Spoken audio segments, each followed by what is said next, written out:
बोलो जयकारा बोल मेरे श्री गुरु महाराज की जय।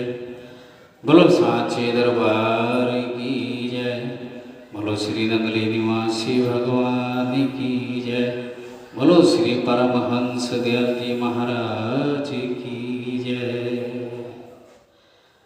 सत्यं बोधमयं नररूपममलं प्रत्यक्ष सर्वेश्वरम् रत्नैर्मण्डिते शीर्षे शुभ्रमुक्तं श्वेताम्बरे सुशोभितं मुक्तामाल्यविभूषितं च हृदयं सिंहासने संस्थितं भक्तानां वरदं प्रसन्नवदनं श्री सद्गुरु नौम्यहम्।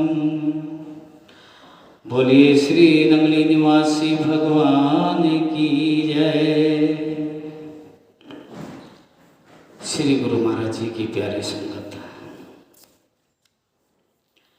आप सभी ने कल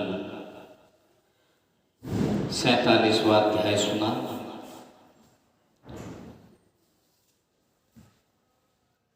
आज 48वां अध्याय प्रारंभ कर रहे हैं।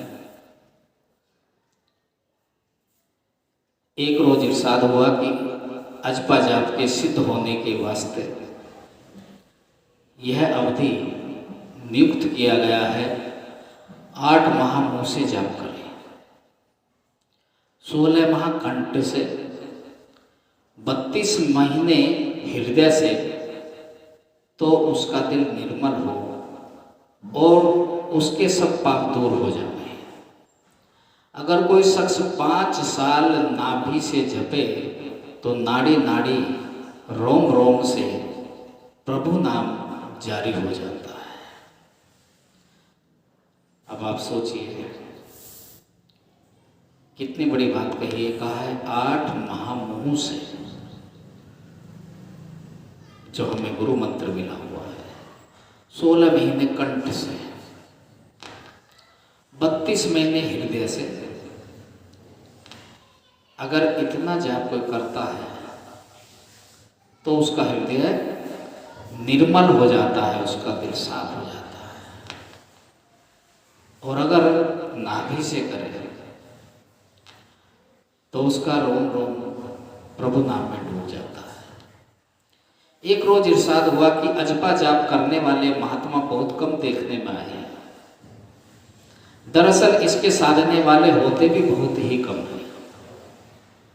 इसके दक्ष और निपुण एक महात्मा से एक मर्तबा इस तरह से मिलना हुआ कि पूर्व के जिलों में हम एक स्थान पर जाकर ठहरे। वहाँ अक्सर सत्संगी जमा होते थे। हमको देखकर बहुत ही खुश हुए और कहने लगे कि आप यहाँ ही रहिए, रहा कीजिए। एक परमहंस यहाँ रहा करते थे, अरसा 3 साल से चले गए हैं, लेकिन कह गए हैं कि फिर एक मर्तबा मिलेंगे। यह बात हो ही रही थी कि अचानक वह परमहंस जी आ गए। सब देखकर हैरान हो गए। वे फौरन ताड़ गए और बोले कि तुमसे मिलने का वादा किया था सो पूरा करने आए। हर चंद लोगों ने बैठने को कहा मगर नहीं बैठे और वापस जाने को तैयार हो गए। इन लोगों के आग्रह से हमने भी बैठने को कहा तो बैठ गए। जब सब लोग चले गए तो रात के वक्त हमसे कहा कि आओ चलो, बाजार में कुछ काम है। हम साथ हो लिए एक साहूकार की दुकान पर गए। थोड़ी देर वहाँ बातचीत की, फिर वहाँ से हमको लेकर एक और जगह गए। फिर वहाँ से करीबन रात के 12 बजे एक सेठ के मकान पर जो उनके शिष्य थे पहुँचे। दरवाज़ा बंद था, मगर हमको यह देखकर बहुत आश्चर्य हुआ कि उनके हाथ लगाते ही वह दरवाज़ा ऐसे खुल गया जैसे कि सिर्फ किवाड़ भिड़े थे। जीने पर चढ़कर ऊपर पहुँचे तो सेठ और सेठानी सो रहे थे। उनको जगाया, वे भी देखकर हैरान हुए। बड़ी इज्जत और खातिर से बिठाया। आपने फरमाया कि कुछ खाने को भी है। इत्तेफाक से कोई खाने की चीज़ मौजूद न थी। सेठानी खाना बनाने को उठी तो उनको मना कर दिया और फरमाया कि आम और चिड़वे जो रखे हैं वही ले आओ। उन्होंने वही पेश कर दिए। थोड़े से आम खाए, हमको भी दिए, लेकिन चूंकि बहुत बेवक्त था इसलिए हमने तो न खाए। फिर आपने पानी पिया और कहने लगे कि परमहंस जी इन लोगों से मिलने का वादा किया था सो पूरा करना था। देखिए अजपा जाप ऐसी चीज है कि प्राण की गति इसके बिल्कुल काबू में आ जाती है। और हमको दिखलाकर अजपा जाप किया और वही शरीर छोड़ दिया। वाकई बहुत कामिल निपुण शख्स थे। उनको जिस्म और जान के मुतालिक विषयों पर पूरा एख्तियार था। ये होती हैं परमहंसों की पहचान। अजपा जाप करने वाले, देखिए ये परमहंस पदवी होती है। हम दादा गुरु महाराज जी को परमहंस दादा गुरु महाराज बोलते हैं, ये उनको पदवी मिली हुई है।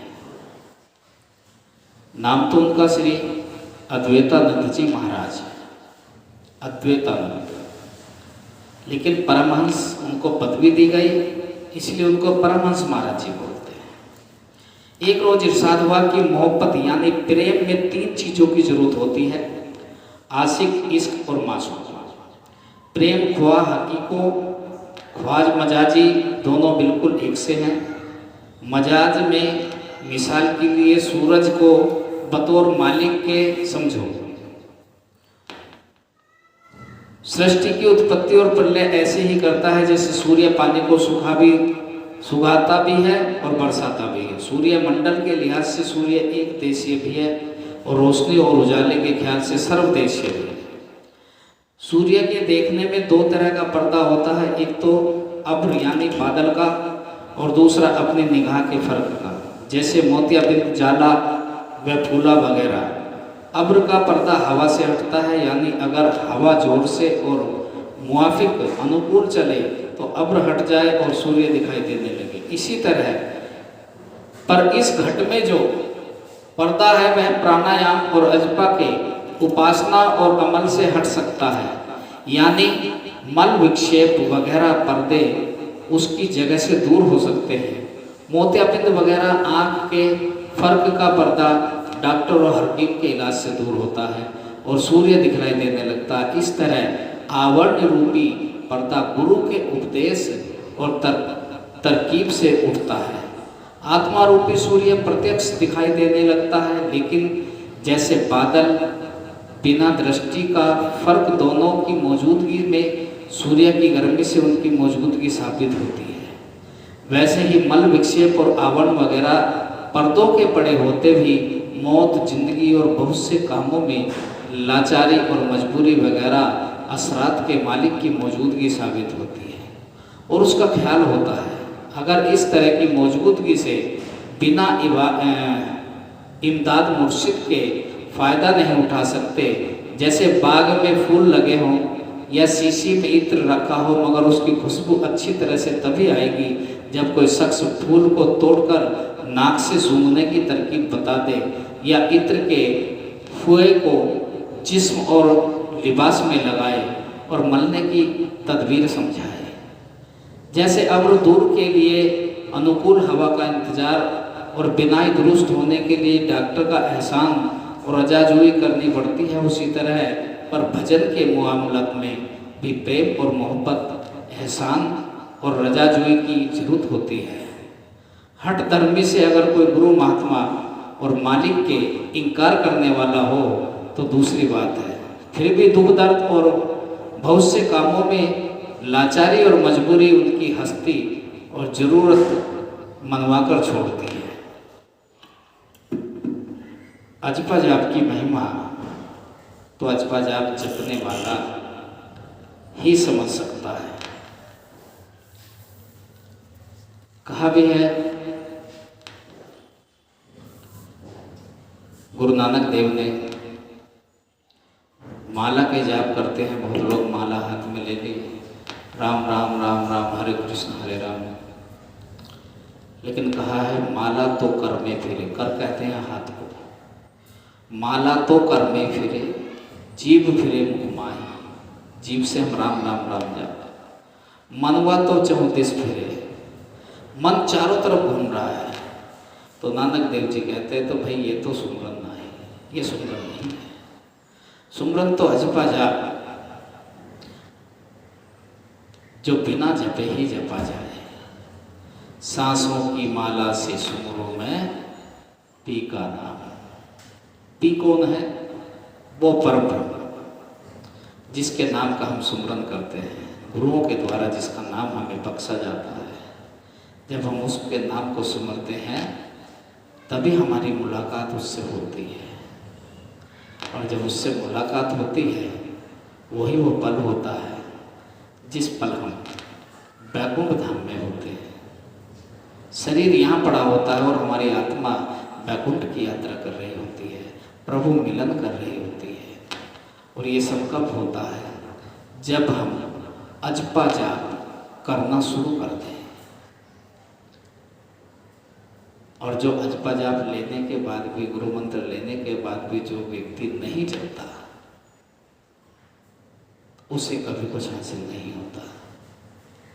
इसलिए आप सबसे मेरा हाथ जोड़कर निवेदन है कि आप सभी जिनके पास गुरु का नाम है, अपने अपने गुरुओं से आपको नाम मिला हुआ है। देखिए, वो नाम आपके गुरु का नहीं है, वो तो स्वयं उस त्रिलोकी नाथ का है, जिसने सृष्टि को बनाया है, जिसने सृष्टि को बसाया है और जिसने सृष्टि को चलाया है। ये तो उसका नाम है। कोई गुरु ये नहीं कहता कि आप मेरा नाम जपिए। हर गुरु एक ही बात कहता है, इस नाम का सुमरन करके परमात्मा से मिलन कीजिए।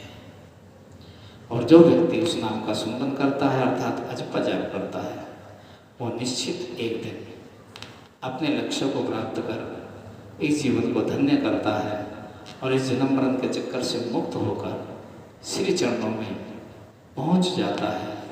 इन्हीं शब्दों के साथ मैं आज की वाणी को विराम दूंगा। मेरे सांचे दरबार की जय। बोलो श्री नंगली निवासी भगवान की जय। बोलो श्री परमहंस दयाल जी महाराज की